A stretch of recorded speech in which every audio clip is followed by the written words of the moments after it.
بسم الله الرحمن الرحيم. الحمد لله رب العالمين، والصلاة والسلام على سيد المرسلين محمد وآله وصحبه أجمعين، أما بعد. أعوذ بالله من الشيطان الرجيم. بسم الله الرحمن الرحيم. قل إن كنتم تحبون الله فاتبعوني يحببكم الله ويغفر لكم ذنوبكم والله غفور رحيم. وقال النبي صلى الله عليه وسلم: من تشبه بقوم فهو منهم.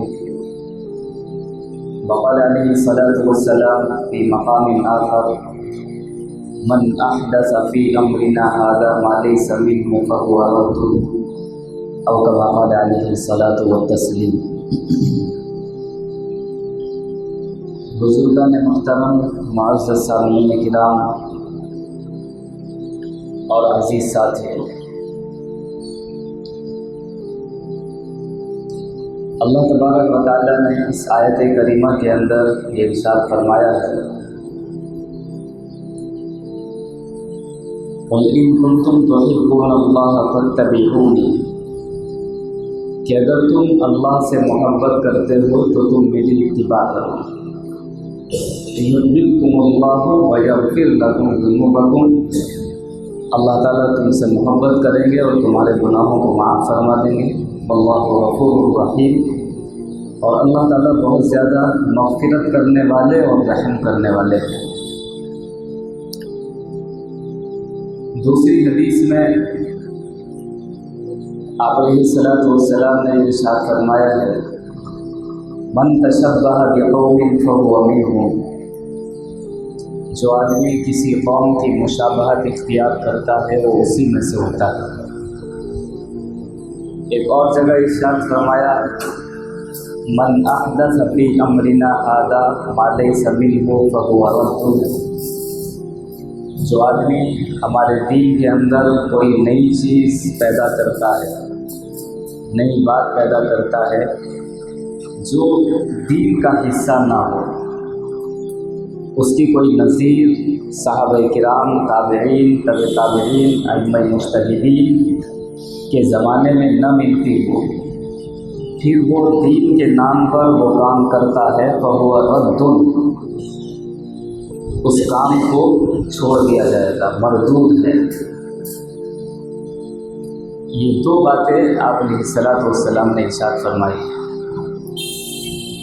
اس پورے پس منظر اور مضمون کو دیکھتے ہوئے اور جو بات اللہ تبارک و تعالیٰ نے قرآن کریم میں ارشاد فرمائی ہے کہ اگر تم مجھ سے محبت کرتے ہو، اگر تم اللہ سے محبت کرتے ہو تو تم میری اتباع کرو.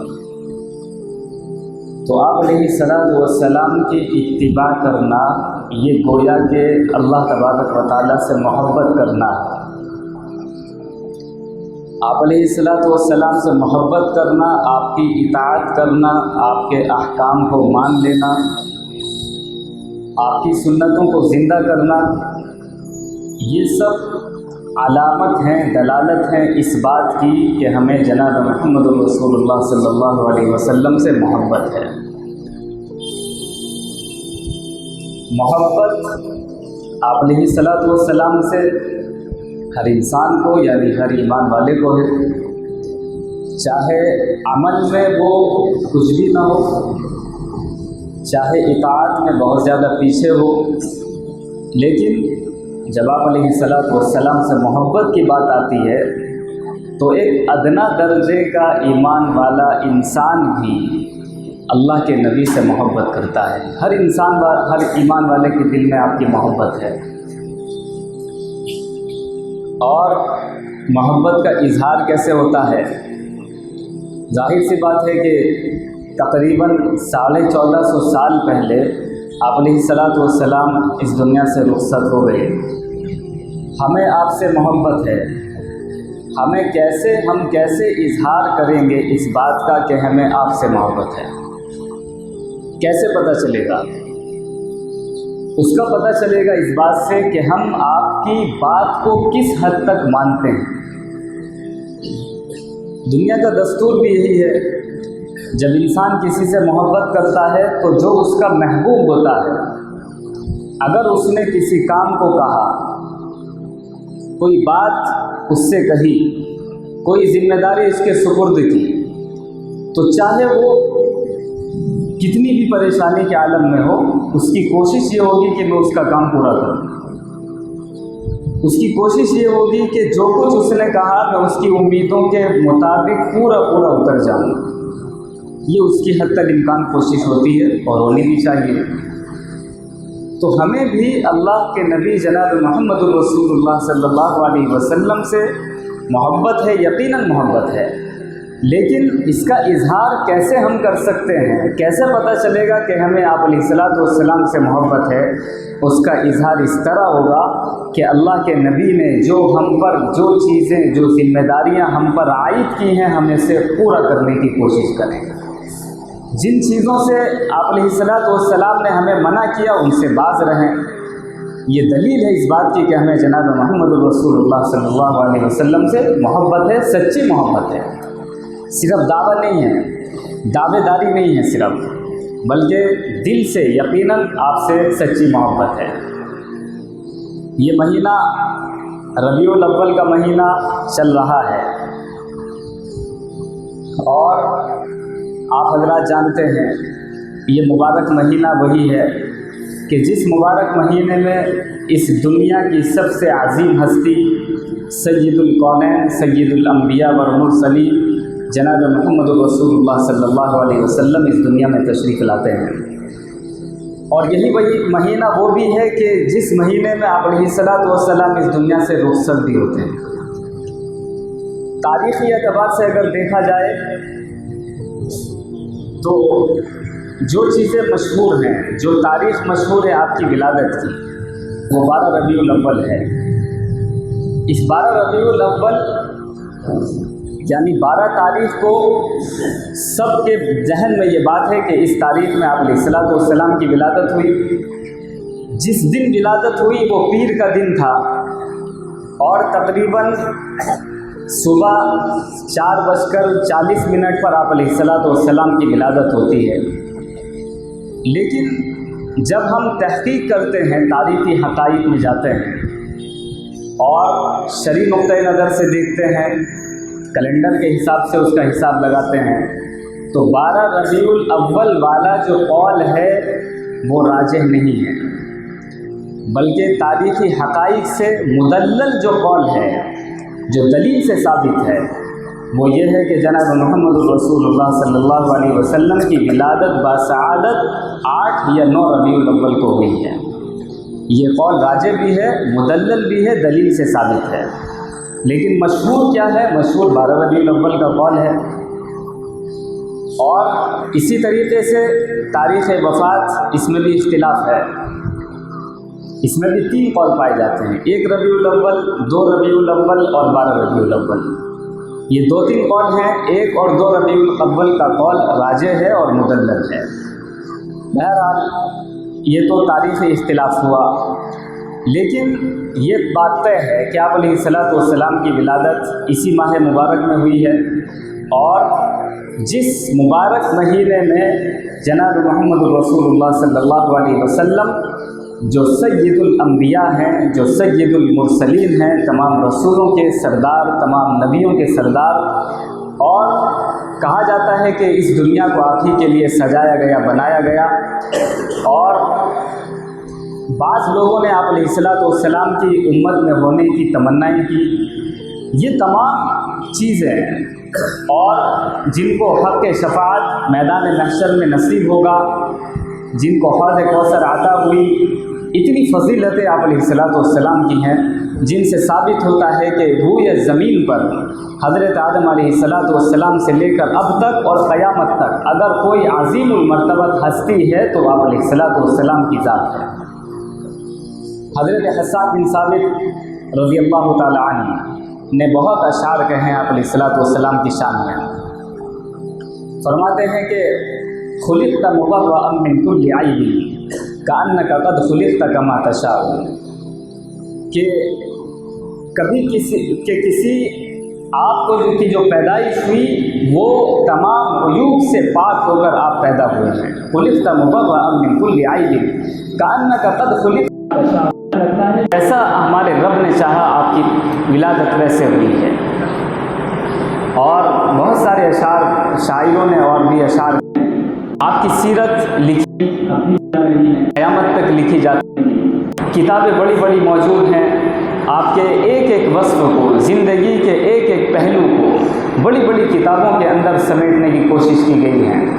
اور ہر پہلو پہ زندگی کے ہر مرحلے کو کتابوں میں، نثر میں، نظم میں، منثور کلام، منظوم کلام، اشعار کی شکل میں ان کو جمع کرنے کی کوشش کی گئی. لیکن آخر میں یہی کہنا پڑتا ہے کہ حق تو یہ ہے کہ حق ادا نہ ہوا.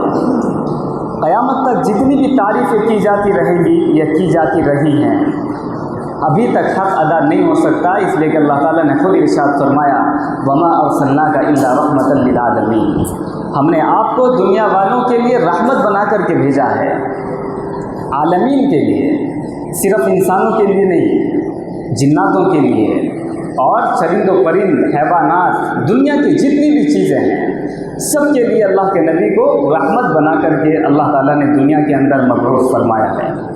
تو وہ عظیم ہستی جس مہینے میں آپ کی ولادت ہو تو وہ مہینہ بھی مبارک مہینہ ہے، ظاہر سی بات ہے. اور آپ کا تذکرہ، آپ کی سیرت کو بیان کرنا یہ باعث ثواب بھی ہے اور ہمیں اس سے عبرت بھی حاصل ہوتی ہے، ہمیں اس سے ہدایت کا راستہ بھی ملتا ہے اور ہمیں اس سے زندگی گزارنے کا طور اور طریقہ بھی معلوم ہوتا ہے. تو یہ آپ علیہ الصلوۃ والسلام کی جو زندگی ہے اور اللہ تعالیٰ نے جو آپ کو مبعوث فرمایا ہے اور آپ کے بھیجنے کا مقصد جو بتایا ہے وہ یہی ہے کہ لقد کان لکم فی رسول اللہ اسوۃ حسنہ. ہم نے آپ کو دنیا والوں کے لیے ایک نمونہ بنا کر کے بھیج دیا. دنیا والے آپ کو دیکھیں گے، آپ کی زندگی کو دیکھیں گے، آپ کے اعمال کو دیکھیں گے، آپ کی زندگی کو پڑھیں گے اور اس کے مطابق اپنی زندگی گزارنے کی کوشش کریں گے.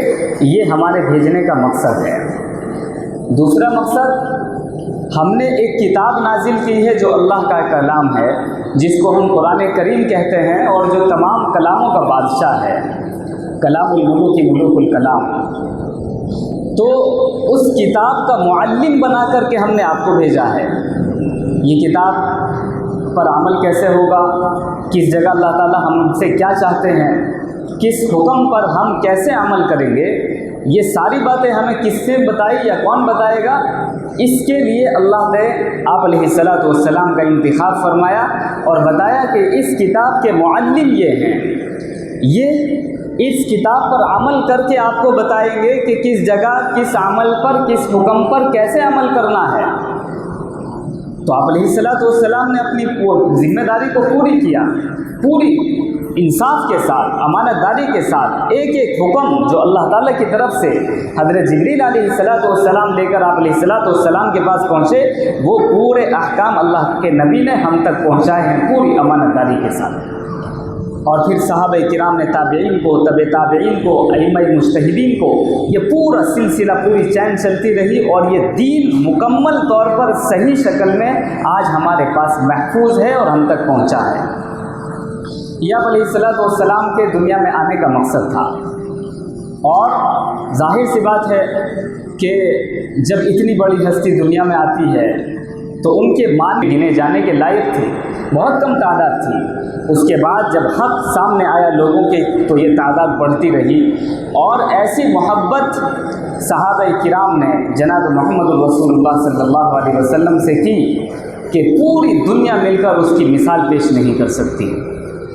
حضرت عروہ بن مسعود رضی اللہ تعالیٰ عنہ صلح حدیبیہ کے موقع پر ابھی اسلام نہیں لائے تھے. مسلمانوں کو روک دیا گیا عمرہ کرنے سے. جب مدینہ چلے گئے ہجرت کر کے تو اللہ کے نبی کے ساتھ صحابہ کرام عمرے کے لیے جاتے ہیں. دل کے اندر شوق ہوتا ہے کہ ہمارا وہ وطن جہاں ہم پیدا ہوئے، مکہ المکرمہ، ہم وہاں جا رہے ہیں جہاں پر بیت اللہ ہے، اللہ کا گھر ہے، ہم اس کا عمرہ کریں گے. دل میں ایک تڑپ تھی، ایک محبت تھی. وہاں جاتے ہیں اور وہاں جانے سے پہلے لوگوں کو روک دیا جاتا ہے اور وہاں پر ایک صلح نامہ لکھا جاتا ہے جس کو صلح حدیبیہ کے نام سے یاد کیا جاتا ہے. بہت ساری شرائط اس کے اندر لکھی گئی، اس پر دستخط ہوئے۔ اس موقع پر عروہ بن مسعود ابھی اسلام نہیں لائے تھے۔ وہ جب دیکھتے کہ آپ علیہ الصلوۃ والسلام کے ساتھ جو صحابہ کرام ہیں اور آپ کی محبت کو، صحابہ کرام کی محبت کو انہوں نے اپنی نگاہوں سے دیکھا، تو مکہ میں جا کر وہاں کے جو بڑے بڑے سردار تھے ان سے جا کر کہتے ہیں کہ میں بڑے بڑے بادشاہوں کے دربار میں میری حاضری ہوئی ہے، بڑے بڑے بادشاہوں سے میری ملاقات ہوئی ہے، ان کے دربار میں گیا ہوں اور ان کے جو ماننے والے لوگ ہیں میں ان سے بھی ملا ہوں، لیکن خدا کی قسم کھا کر کے کہتا ہوں کہ جو محبت صحابہ کرام آپ علیہ الصلوۃ والسلام سے کرتے ہیں، کسی بادشاہ کی ایسی کوئی محبت اس کا ماننے والا کوئی نہیں کرتا۔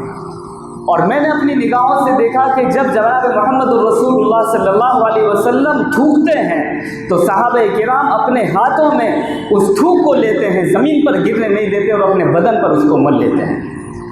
یہ جناب محمد الرسول اللہ صلی اللہ علیہ وسلم کی بہت سے محبت ہے صحابہ کرام کی۔ حضرت علی رضی اللہ تعالیٰ فرماتے ہیں، ان سے پوچھا گیا کہ آپ کو نبی سے کیسی محبت ہے؟ حضرت علی فرماتے ہیں کہ میں خود، میری جان، میرا مال، میری اولاد، میرے ماں باپ، میرے سارے رشتہ دار اگر قربان کرنے کی ضرورت پیش آ جائے تو میں نبی کی محبت میں سب کو قربان کرنے کے لیے تیار ہوں۔ مولانا ابوالکلام آزاد اپنی کتاب میں لکھتے ہیں کہ دنیا کی کوئی بھی بڑی جماعت یا کیسی بھی جماعت جس سے وہ محبت کرتی ہے، اپنے دل اور روح کے ساتھ محبت کرتی ہے، کسی جماعت نے آج تک ایسی محبت نہیں کی جو محبت صحابہ کرام نے جناب محمد الرسول اللہ صلی اللہ علیہ وسلم سے کی۔ اور اس جماعت نے اپنے محبوب پر جو کچھ قربان کیا، پوری دنیا نے آج تک اپنے محبوب پر وہ قربان نہیں کیا، اور اس قربانی کے نتیجے میں اس جماعت کو جو کچھ ملا آج تک کسی محبوب کی قربانی کے نتیجے میں وہ اس کو نہیں ملا۔ کسی نے اسی لیے کہا تھا کہ ایسے ویسے کیسے کیسے ہو گئے اور کیسے کیسے ایسے ویسے ہو گئے، یعنی وہ ابو جہل، وہ ابو لہب جو کیسے کیسے تھے، بڑے بڑے سردار تھے، مکہ کے رؤسا، دیگر ممالک کے بادشاہ ان کے سامنے آ کر ان سے ملاقات کرنے کے لیے وقت لیتے تھے، بڑے بڑے سردار، لیکن جب آپ علیہ الصلوۃ والسلام کی مخالفت کی، مذہب اسلام کو ٹھکرایا اور اس بڑی نعمت کی قدر نہیں کی تو وہ ایسے ویسے ہو گئے۔ آج ان کا نام لینے والا کوئی دنیا کے اندر موجود نہیں، عزت کے ساتھ نام لینے والا ان کا موجود نہیں ہے، اور ایسے ویسے کیسے کیسے ہو گئے۔ وہ بلال حبشی کہ جو رنگ کے اعتبار سے کالے، حبشی النسل اور غلام، آزاد بھی نہیں تھے، لیکن جب جناب محمد الرسول اللہ صلی اللہ علیہ وسلم کا دامن تھاما، آپ علیہ الصلوۃ والسلام کی صحبت ملی، آپ کی غلامیت اختیار کی، تو وہ ایسے کیسے ہو گئے کہ مکہ کی چھت پر کھڑے ہو کر انہوں نے آپ علیہ الصلوۃ والسلام کے حکم سے اذان دی۔ وہ بیت اللہ جو اللہ کا گھر ہے، دنیا کی سب سے مقدس جگہ ہے، مسجدوں میں سب سے مقدس مسجد اور گھر وہ اللہ کا بیت اللہ ہے۔ اللہ کے نبی نے فرمایا تھا کہ بلال کہ تم بیت اللہ کی چھت پر کھڑے ہو کر اذان دو تاکہ پتہ چلے کہ بیت اللہ کی عظمت بڑی ہے، لیکن اللہ کے نبی کے ماننے والوں کی عظمت اس سے بھی بڑی ہے۔ تو ایسے ویسے کیسے کیسے ہو گئے، اور جنہوں نے ٹھکرایا وہ کیسے کیسے تھے، وہ ایسے ویسے ہو گئے۔ یہ ہے جناب محمد رسول اللہ صلی اللہ علیہ وسلم سے محبت کا رزلٹ اور اس کا نتیجہ۔ ہم سب کو محبت ہے آپ علیہ الصلوۃ والسلام سے، اس میں کوئی دو رائے نہیں ہے، کوئی شک اور شبہ کی گنجائش نہیں ہے، لیکن ایک محبت کا جو تقاضا ہوتا ہے، اور محبت کا تقاضا یہی ہے کہ محبوب کی ہر آواز پر محب اس کا عاشق لبیک کہے، یہ اس کی محبت کا تقاضا ہے۔ محبوب نے جو بول دیا وہ کرنا ہے، اس میں مشکلات نہیں دیکھی جاتی، اس میں رکاوٹیں نہیں دیکھی جاتی، اس میں ہدف دیکھا جاتا ہے، اس میں مقصد دیکھا جاتا ہے، اس میں ٹارگیٹ کو سامنے رکھا جاتا ہے۔ یہ ہوتا ہے محبوب کی محبت۔ آج ہمیں سب کو محبت ہے یقیناً، لیکن جو نبی نے ہمیں محبت کا طریقہ سکھایا ہے، قُلْ إِن كُنتُمْ تُحِبُّونَ اللَّهَ فَاتَّبِعُونِي،